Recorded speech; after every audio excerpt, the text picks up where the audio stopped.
This is the Sun Woman. Thank you so much for tuning in this month for your monthly Suncasts for the new moon cycle. We have a super new moon in the sign of Aries from April 7th. The cycle goes through to May 6th, and so we're going to be doing the individual sign readings for each of the 12 signs. Before that, just a couple quick announcements. I want to thank everyone who posted their questions on my Facebook page during the month of March. We were going through an eclipse season, which was a very interesting time of the year for all of us. So just to try and help out a little bit, I did do about 40 free mini readings, 2-card readings for those of you who subscribe to my channel and liked my Facebook page. And again, I'm so happy for the overwhelming response to that offer, and I was so happy and thrilled by the feedback that I received. I decided that I'm going to be offering the 2-card mini readings as a regular service. So if you have a burning question, or if you would like to just try out a reading with me, you can go to my website and you can order a Sun Insight 2-card mini reading. And the great thing about this is that if you do the mini reading and you love it and you decide that you want a full 60 to 90 minute reading with me, I will credit the cost of the mini reading to your full reading. So you'll pay a discounted price for that full reading. Again, thank you so much for everyone who posted your questions, and the mini readings, just so you know, will be delivered either by email or by messenger on Facebook, okay? So thank you again. Now, we are, as I said, in a super new moon cycle, and this new moon is in Aries. So, you know, as with all new moons, this is a period of new beginnings, but the great thing about the super moon, you know, it is closer to us, closer to the earth, and may very well be visible to everyone. It's going to have a greater influence on us and our life choices. The new moon in Aries is going to really push us to do something new and to see that we have outgrown our old way of being and thinking, okay? So things are not going to be the same as they were at the beginning of 2016. Now, we do have a Mars retrograde, which is from April 17th through to June 29th. That's in Scorpio. So that's going to be affecting Scorpio and the sign of Aries strongest. That is a time not to push forward with plans. It really is a time to take a look at what you've already done, strategize about what you've already done. You don't want to put new plans into action. Some things that you put into action may kind of lose their momentum. So you want to really go back over things that you've been thinking about, reworking your projects, rethinking connections or relationships, you know, to be sure that this is exactly what you want. It's a brilliant time for resting. It's an excellent time to recharge your batteries, and then you get ready to launch forward when Mars moves direct, and that will be in June, okay? We also have our friend Mercury going retrograde in the sign of Taurus. And I'm sure everyone is familiar with that.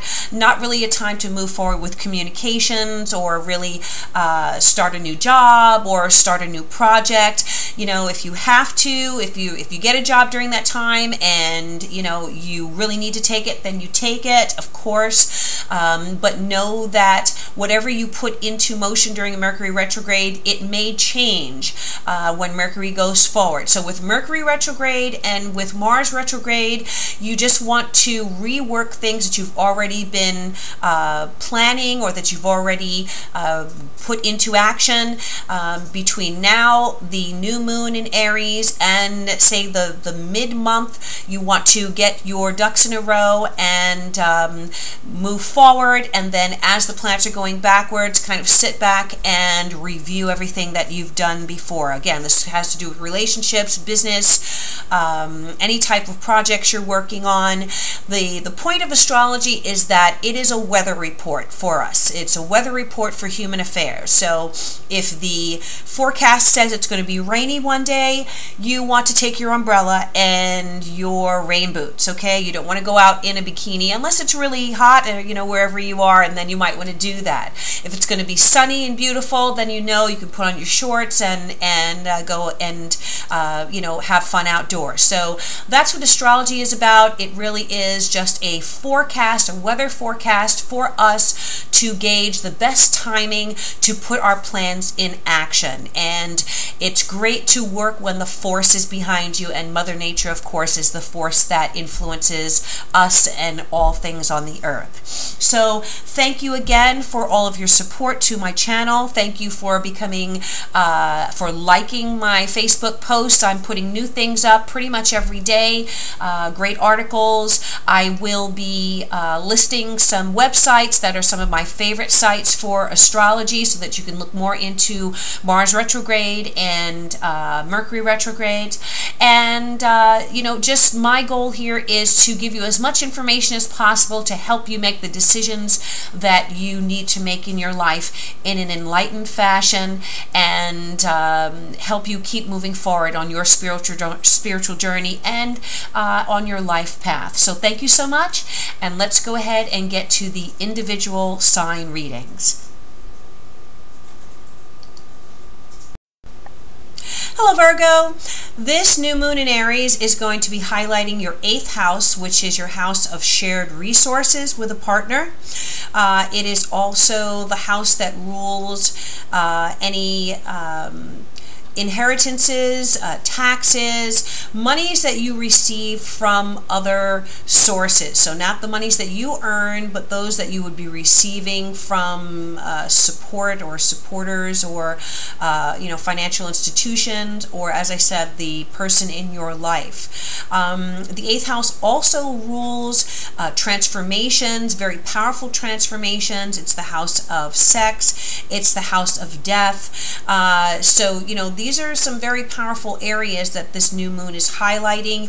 You may be in the midst of a very powerful transformation right now in those areas. There is also a aspect that's been in progress. It's Neptune in Pisces in a square to Sagittarius in Saturn. So Neptune is in Pisces in your which is your opposite sign, and then Saturn is in Sagittarius, which for you would rule your home and your family life. So there's been kind of this push-pull situation that's been an ongoing thing between perhaps you and a partner and your home situation. And you know, there may have been a bit of a battle for you with, you know, your head versus your heart. There may have been mistakes that were made, or you trying to decide which way to go in this area that's been a cause of some blockage. So with the new moon in Aries in your 8th house, shared resources may come up as an important area for you and highlighted. Also, you know, with the planets going retrograde, as we mentioned, there may be slowdowns in areas of your life that Aries rules, Aries and Taurus. So let's go ahead and take a look at what the message is for Virgo for this new moon period. What is the message for Virgo for this new moon period? I am using a new tarot deck. This is the Dreaming Way Tarot, and I'll be using the Art of Life deck for a oracle card for you. What is the message for Virgo for this new moon period? The message for Virgo for the new moon in Aries. What is the message for Virgo? New moon in Aries cycle, which is April 7th through May 6th. Okay.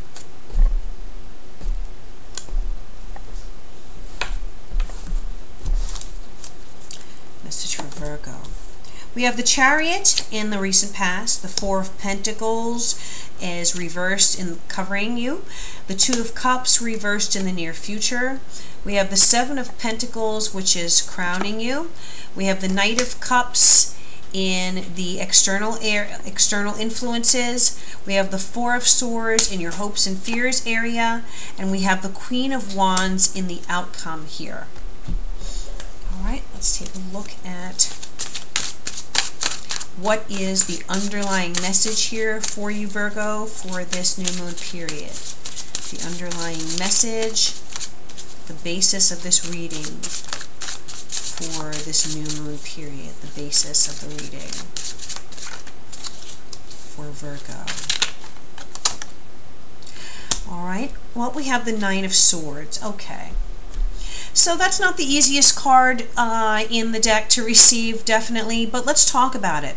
The message here, the message here on the Nine of Swords is, the longer we dwell on our misfortunes, the greater is their power to harm us. So, very much the Nine of Swords talks about inner worries, inner concerns, stress, the things that keep us up at night, you know, worrying about how the bills are going to get paid, worrying about your spouse, you know, things that are weighing heavily on us to the point where we just can't clear our minds. We can't get a good night's sleep. You know, we're up at night, you know, roaming the house because we just can't get our mind to calm down and quiet. Now, the Nine of Swords is about mental energy and about mental stress. It does not specifically refer to something that is grounded in reality.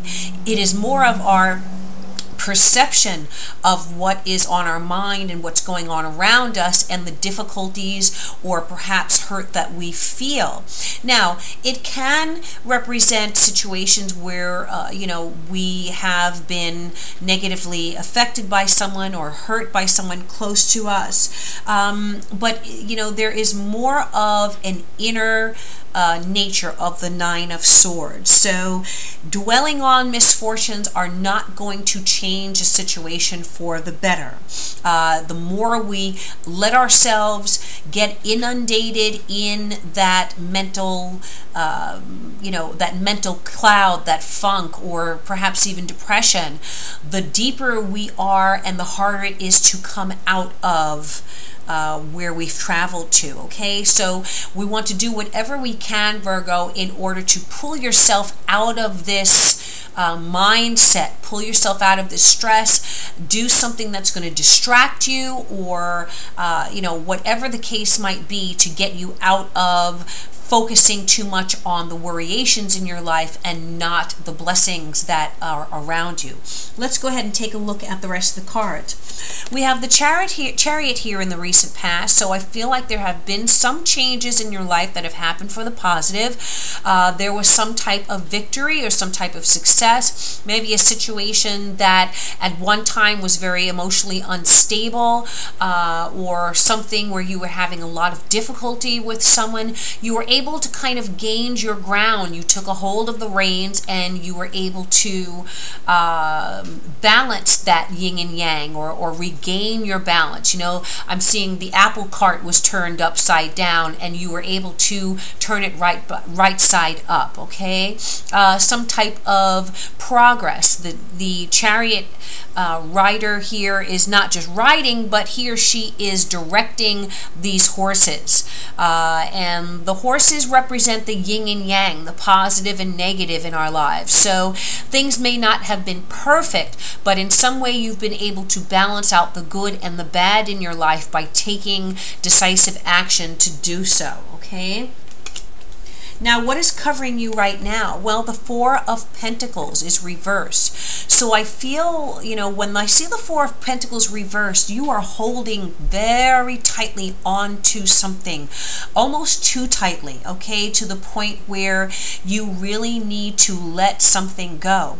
Pentacles can very much relate to finances. It also can talk about jealousy or holding on, very possessively to someone or to a situation. This may be concerned. Are you concerned about someone in your life, and that is causing you to really act in a way that's very possessive? Were you able to perhaps get things back on an even keel, but now you are finding that you're feeling unstable or insecure in the situation, and now you are needing to try and hold on very tightly in order to gain your balance or gain your footing again. That you want to be able to keep things in perspective with that Four of Pentacles. Now, the Two of Pentacles.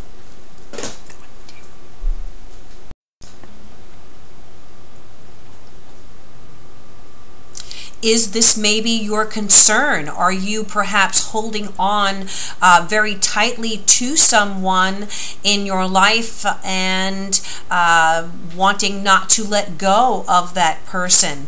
Are you perhaps holding on to what was once a stable situation where there was a stable foundation, but now you are feeling insecure and not quite knowing what to do? Now, in the near future, we have the Two of Cups reversed. So I feel that very strongly this situation has to do with a loved one, with a partner, boyfriend, girlfriend, spouse. And are you feeling very possessive about this person because you have reason for concern, or because you are stressed or worried about what's going on with your relationship? Well, I feel that this can very well cause an issue. It may well cause the relationship to have problems, a loss of tranquility or a loss of harmony in that relationship in the near future. So you may need to really control your, control your emotions, control the sense of worryation that you have right now, or your concern about that relationship, because I feel like there is the potential for a disruption of the relationship, either as a result of you being so intensely trying to hold on to it, or you trying to hold on perhaps on a situation that is that has some innate issues to it. Now, what's crowning is the Seven of Pentacles. This is the advice card, and the Seven of Pentacles often talks about you looking at a situation, looking at the work you've done, looking at what you possess, what you've achieved, and kind of analyzing it to see if what you've put into it was worth it, okay? On this card, the person is holding bags full of coins. She's holding them very tightly, and she's kind of looking to the side like, okay, don't try and take this from me. But there is a coin that is escaping. So is there something that you have perhaps invested a lot of time, energy, love, blood, sweat, and tears that you have very strong concerns about whether it is going to continue or not, or whether you are going to be able to hold on to it? It could very well talk about this Two of Cups relationship, okay? Now, the Knight of Cups is coming up in the area that rules your other people in your life. This is external influences. This could be the influence of a Pisces, Scorpio, or Cancer person. This could be male or female in your life. And this person does have a cup of love for you. They are holding a cup of love, but perhaps it looks like here that the person is looking in another direction.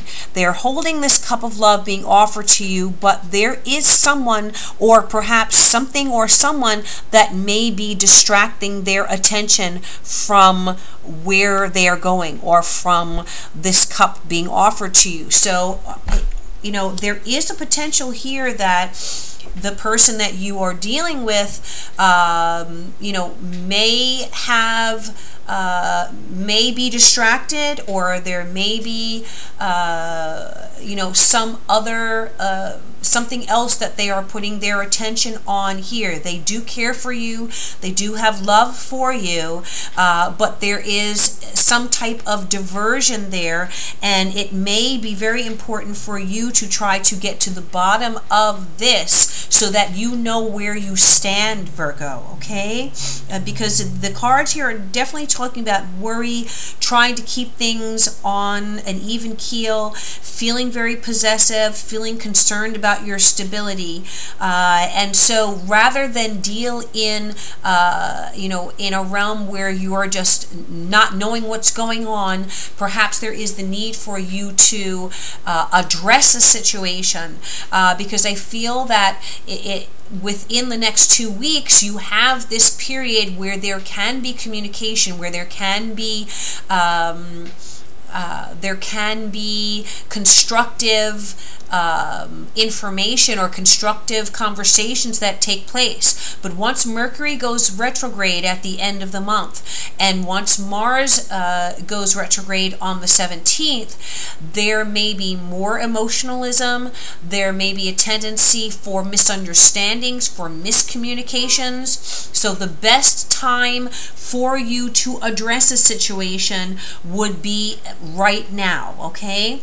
Now, the Four of Swords is here in your hopes and fears area, and often the Four of Swords comes up when you are feeling out of touch. You are feeling, perhaps there is some loneliness, some separation, a sense of isolation from someone around you.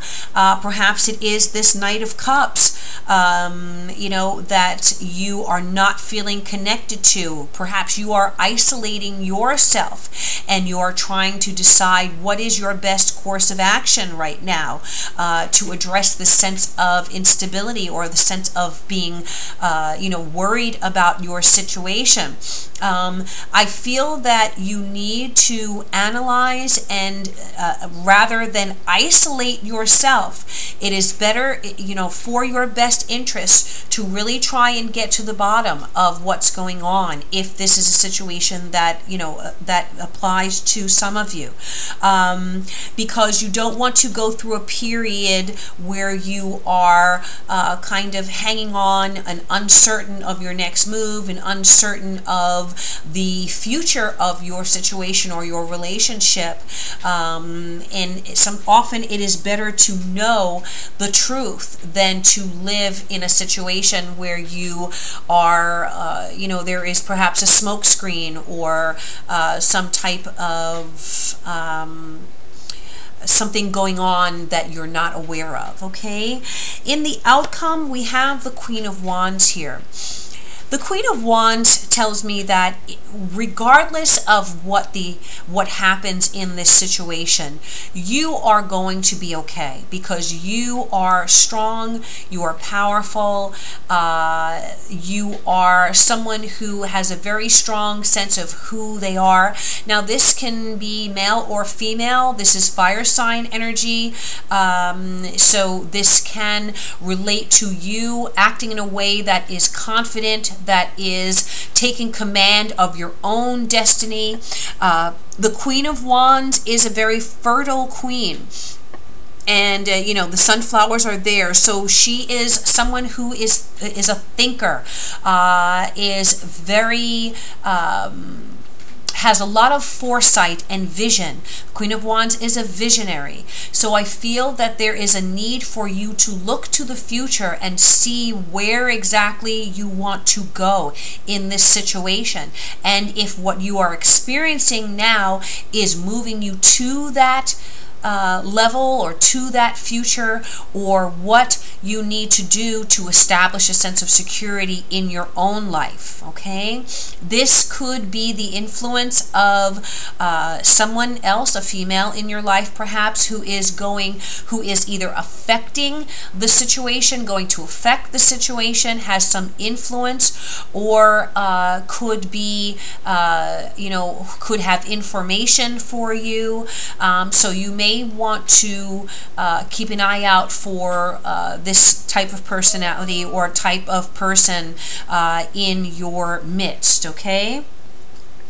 So I do hope that this reading resonated for you, and that you are getting some type of clarification on your situation right now, Virgo. Thank you so much for liking, sharing, and subscribing to my channel, and for your interest in my Facebook. If you would like a personal reading, a private reading, you either can have a mini reading or a full-length reading, please contact me at my website, and I'd be happy to book a reading for you. And I do appreciate all your feedback and all the support that I've received for the channel. Thank you again to my sun sign Virgos, Virgo rising, and Virgo moon signs for your support and your encouragement. And I wish you love, peace, and blessings in this new moon cycle, and I will see you next month. And of course, I bid you namaste.